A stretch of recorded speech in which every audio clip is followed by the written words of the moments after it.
बोलिए सब पूछिए। साहब ये आज एक हिंदू अखबार में ये आर्टिकल आया साहब, लेडीज को जो है लेडीज के आइडेंटिफिकेशन के लिए रख रहे हैं तो वोटिंग के दिन, इसके लिए आपका क्या रिएक्शन है साहब? ये आया देखिए। तो क्या करना है, कोई बात ही नहीं, तो होता है ना। अच्छा, उस दिन हमारे वोटिंग के लिए नहीं कुछ नहीं होता सर। वोटिंग परसेंटेज बढ़ाने के लिए इस बार क्या करें? नहीं, वोटिंग परसेंटेज बढ़ाने के लिए ही कोशिश की जा रही है और सबसे हम गुजारिश कर रहे हैं और मसाजिद से अइम्माए मस्जिद से यानी उलमाए कराम, मुफ्तियाए कराम, पूरे मौलाना जितने ज़िम्मेदार लोग हैं वो सब कह रहे हैं कि वोट का इस्तेमाल करिए। और ये हमको सब समझना है कि ये हमारे मुल्क का बड़ा नाजुक और तारीख तरीन पार्लियामेंट इलेक्शन होने जा रहा है और अगर हम अब निकल कर अपने वोट का इस्तेमाल नहीं करेंगे तो फिर मुल्क जो रास्ता तय करेगा वो मुस्तकबिल के लिए हम तमाम के लिए ठीक नहीं होगा, मुल्क के लिए ठीक नहीं होगा। तो बीजेपी को रोकना है और उसके लिए हम तमाम को मिलकर मुत्तहिदा तौर पर अपने वोट का इस्तेमाल करना है।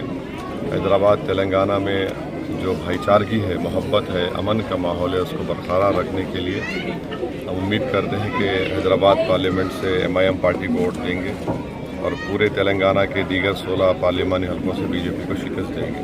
सर इसमें BRS को सपोर्ट कर रहे हैं या कांग्रेस? हम पिछले असेंबली इलेक्शन की तरह कोई ऐलान नहीं कर रहे हैं। हम ये कह रहे हैं कि हैदराबाद में पतंग और तेलंगाना में बीजेपी ख़त्म।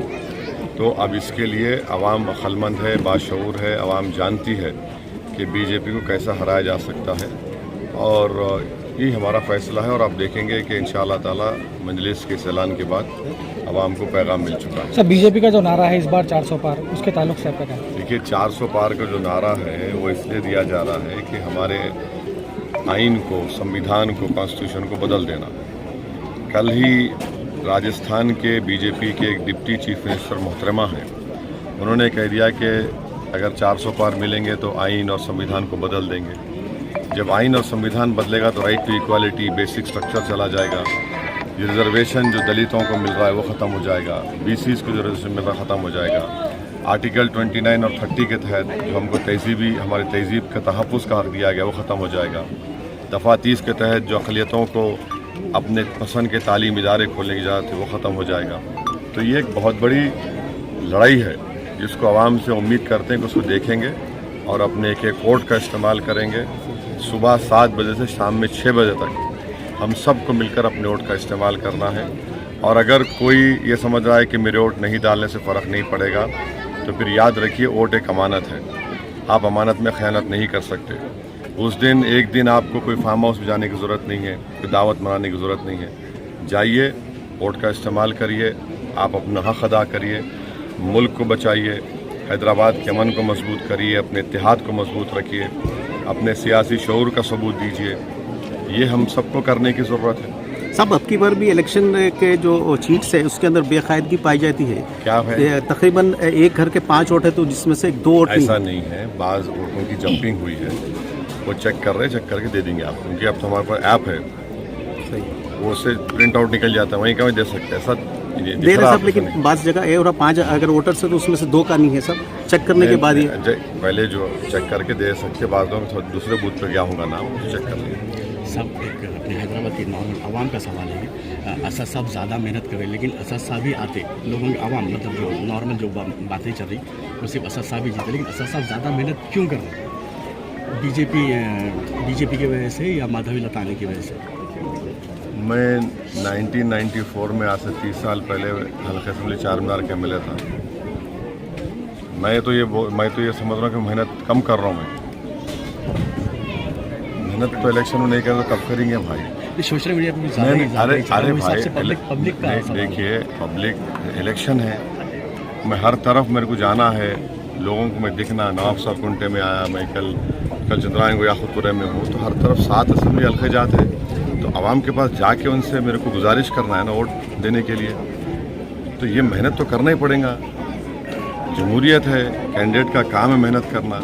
अल्हम्दुलिल्लाह माशाल्लाह मेरी सेहत अच्छी है, तो मेहनत कर रहा हूँ, मेहनत करना पड़ेगा और मेहनत करेंगे ही तो होगा ना। तो इसका कोई अगर आप बोलेंगे मेहनत नहीं करे, घर में बढ़े, तो आप नहीं बोलते दिख रहे नहीं भाई, कहा तो भी है। सर कल एक स्टेटमेंट आया उलमा इकराम के अपने हैदराबाद के, जो कांग्रेस को सपोर्ट करने की बात है। नहीं, उलमा इकराम उनका इख्तियार है, वो फैसला लिए हैं, उनका फैसला है, इख्तियार है। हैदराबाद में मजलिस से तायद कर रहे वो लोग। ये हिंदुस्तान के आयन को बदलने की जो बात चल रही है, आराम से। पिछले वक्त में पिछले वक्त में कांग्रेस का दौर था, उसमें ऐसा कुछ हुआ था सर, जैसा बीजेपी में? नहीं, अभी 400 पार का मतलब एक ही है कि भारत के आइन को तब्दील कर देना, जिसको बाबा साहब अम्बेडकर ने बनाया।